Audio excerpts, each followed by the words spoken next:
कार्यक्रम में उपस्थित मंच पर मेरे वरिष्ठ सहयोगी और भारत सरकार में शिक्षा मंत्री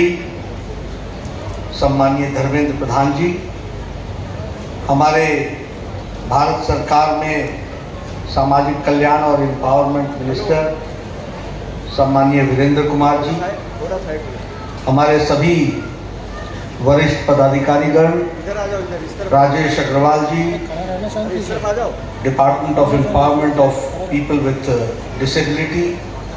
हमारे TSC घोष जी जो एग्जीक्यूटिव डायरेक्टर हैं, हमारे PP मोहंती जी director, Rajiv Sharma ji joint secretary, सम्मानित मंच और यहाँ इतनी बड़ी संख्या में उपस्थित Swami Vivekananda national institute of rehabilitation training and research centre के सभी हमारे टीचिंग के स्टाफ, नॉन टीचिंग स्टाफ, हमारे सभी सदस्यगण और मेरे साथ आए भारतीय जनता पार्टी के राष्ट्रीय प्रदेश के उड़ीसा के अध्यक्ष समीर मोहंती जी और मीडिया के मेरे साथी, प्रिंट मीडिया और इलेक्ट्रॉनिक मीडिया के मेरे साथी, मेरा ये सौभाग्य है कि मुझे आज स्वामी विवेकानंद के national institute of rehabilitation training research centre में आने का सौभाग्य प्राप्त हुआ और मुझे खुशी भी है और संतोष भी है कि 100 bedded annexe building rehabilitation centre का उसका श्री गणेश करने का भी मुझे मौका मिला और आप सब लोग इस कार्यक्रम में शामिल हुए, इसके लिए मैं आप सबको भी धन्यवाद देता हूं और ऐसे कार्यक्रम में शिरकत करने के मौका के लिए जो आपने मुझे ये आमंत्रित किया उसके लिए मैं आप सबका धन्यवाद, आयोजकों का विशेष करके धन्यवाद। यहाँ स्वामी विवेकानंद जी की मूर्ति के भी अनावरण करने का मुझे सौभाग्य मिला, उसके लिए भी मैं आयोजकों को बधाई देता हूँ। हमारे प्रोस्थेटिक्स और ऑर्थोटिक्स के डिपार्टमेंट की तरफ से विशेष करके एंडोस्केलेटन टेक्नोलॉजी के तहत जो कि सामान्यतः आर्थिक दृष्टि से इकोनॉमिकल भी पड़ता है, उसको हम सब लोगों ने बढ़ाने का प्रयास किया है और रिहैबिलिटेशन सेंटर में इसका उपयोग हम सब लोग करने वाले हैं। इसके लिए मैं आप सबको विशेष करके बधाई देता हूँ। मैं बधाई देता हूँ REC को भी और श्री बोस जी को, जिन्होंने आर्थिक रूप में इस 100 बेडेड हॉस्पिटल को साकार करने में अपना योगदान किया है और department of empowerment with people with disability उनको एम्पावर करने के लिए, उनको ताकत देने के लिए आपने जो ये सामाजिक बीड़ा अपने कंधों पर उठाया,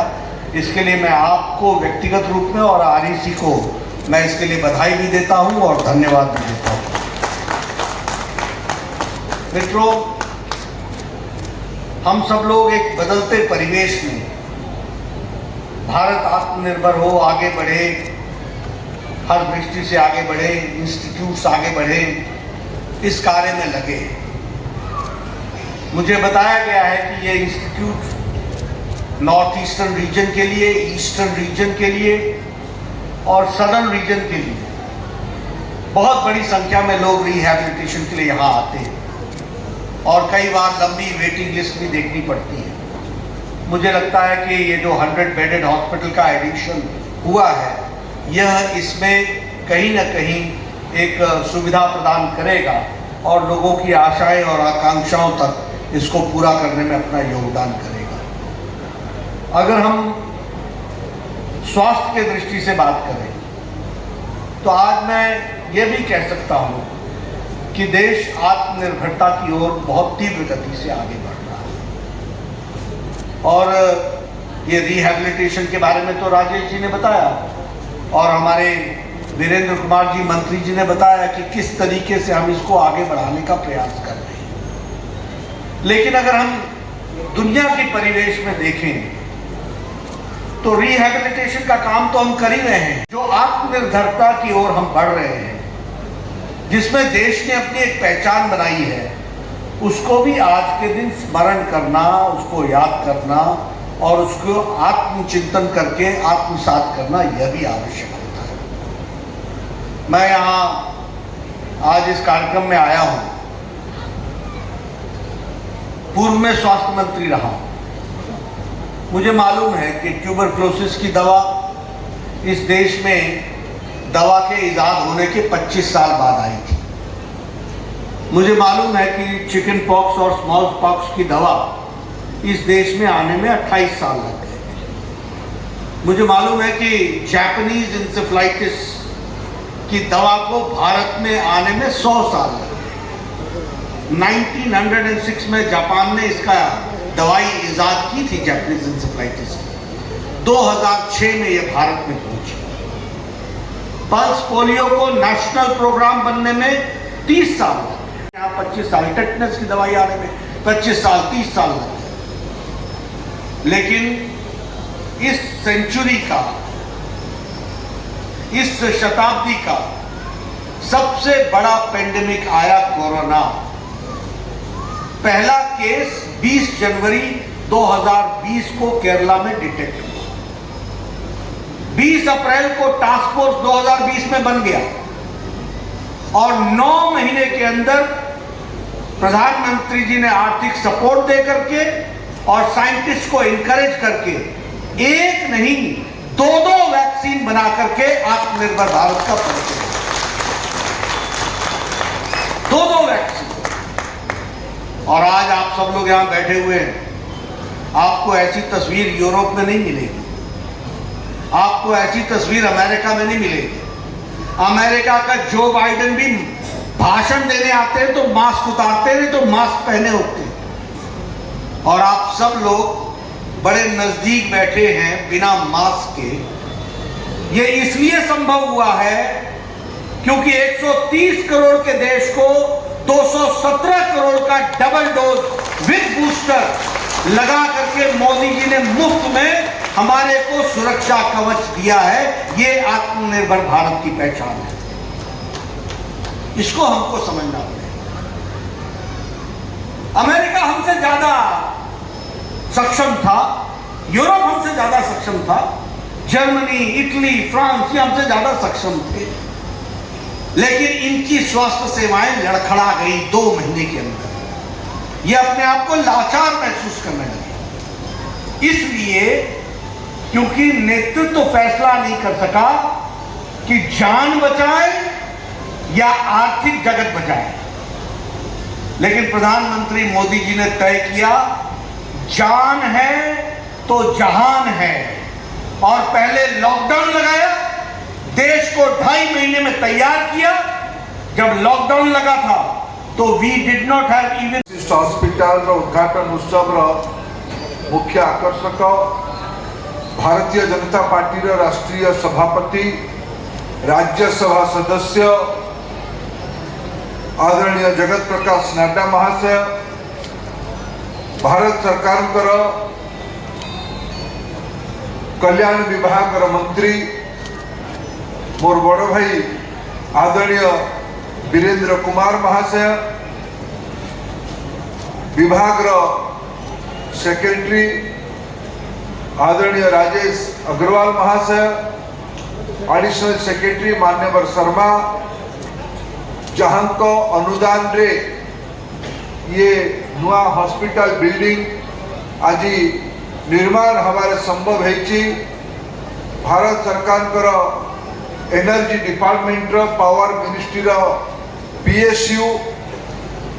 रूरल इलेक्ट्रिफिकेशन कॉर्पोरेशन आरिचीर ईडी मान्यवर बोस तथा ये संस्थार मुख्य स्थानीय मुख्य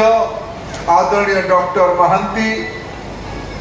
ये कार्यक्रम में उपस्थित थिबा ये शिक्षानुष्ठान ये चिकित्सालय समस्त फैकल्टी समस्त चिकित्सक छात्र छात्री भाई भौणी माने अंचल सम्मानित नागरिक बंधु माने सांबादिक बंधु माने अन्यान्य साथीगण आज आम समस्त एक सु अवसर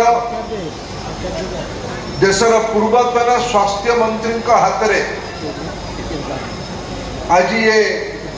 नुआ हॉस्पिटल बिल्डिंग रो लोकार्पण होती आज ये लोकार्पित करा जाई पारला ये अवसर में मु अनुष्ठान सबू भागीदारी बंधु मान को कृतज्ञता जनाऊँगी आमको निमंत्रित कर शुभेच्छा जनाऊँ। बहुत पूर्ण अनुष्ठान ये अनुष्ठान को तत्कालीन प्रधानमंत्री श्रीमती इंदिरा गांधी शुभ देते निज उद्यम आरंभ होता ये हॉस्पिटल पर एक जातीय स्तर शिक्षानुष्ठान रूप नहीं परवर्ती अवस्था ये परिसर को देशर महापुरुष पूर्वतन राष्ट्रपति मान्यवर APJ अब्दुल कलाम 2005 मसीह आसिक लोकार्पित करते ये कैंपस को आज से भाया एक शुभ दिन मु आशा रखी ओडिशा तरफ आगामी दिन में भारत सरकार वेलफेयर मिनिस्ट्री को अपेक्षा रखुचु धन्यवाद भी दो सरकार हवा परे दिव्यांग जो मान को आम आगुरी विकलांग कहते तार परिभाषा को बदला गला कई विकलांग नुहत समस्ते भगवान अंश समस्ते दिव्य अंशरू जन्म नहीं समस्ते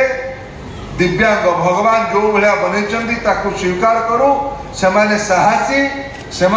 समाज रे मर्यादा जनक भावे बंची रहिबार आम समस्त दायित्व से अधिकार दिएबार परिभाषा बदला गला